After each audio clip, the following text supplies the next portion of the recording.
We are here in Gig Lane, the stadium of Bury Football Club, 30 minutes tram ride from Manchester. And this club holds a special value to all the Indian football fans. Back in September 1999, the Indian legendary striker back then signed for Bury AFC for 3 years deal.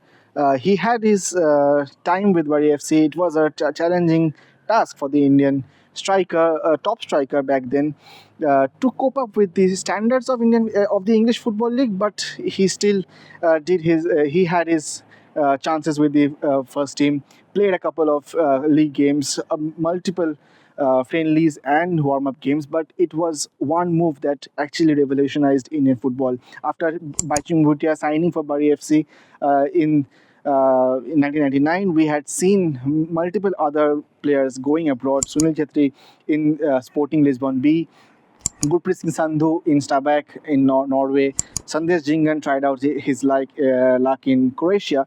But it was Bhaichung Bhutia. Of course, we had Mohammad Selin back in the 50s who had represented Celtic. But in the modern era, it was Bhaichung Bhutia who started the trend of Indians moving to Europe. And he was the first Indian to play professional football for an English club, and that is Bury FC. But coming to Bury FC, the history is rich. The club was established back in 1885.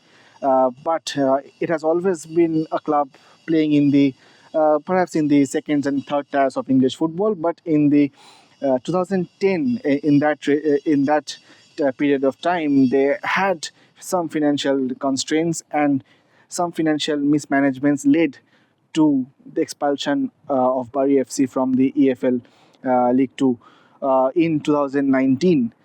And it actually it was the first time that since 1992 that a club was expelled from the English League due to financial constraints, and the historic club from 1885 was expelled from and was dissolved as Bury FC in 2019.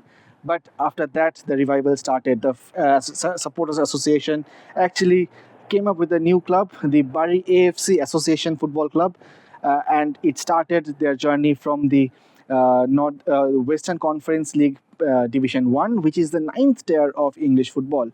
And that's how, when a team comes to play in the English football pyramid, they had to start from back in the 10th and 9th tiers. And Bury AFC started the journey from the 9th tier of English football.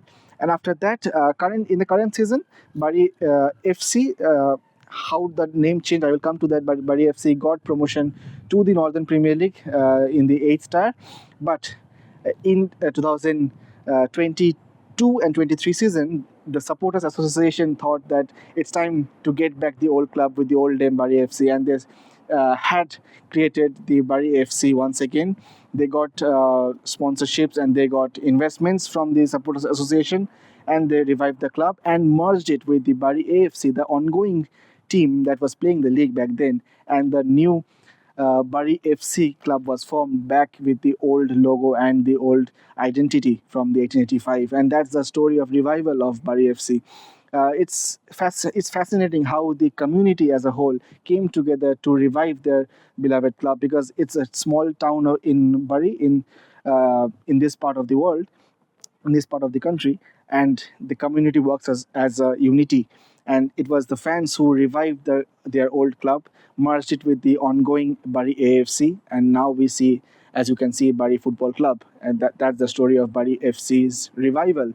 And currently, they just got promotion to the 8th tier and will be continuing their journey from there, and perhaps with the hope of going back to the football league, the AFL Football League, in one time. But as I stand here in Bury FC, we remember Bhaichung Bhutia and his stint with the club back in the 1999 and early 2000s. But that's all for now. We'll be bringing more stories like this from across England, football, culture, food, along with the ongoing coverage of the India-England series. Thank you so much for watching. That's all for now.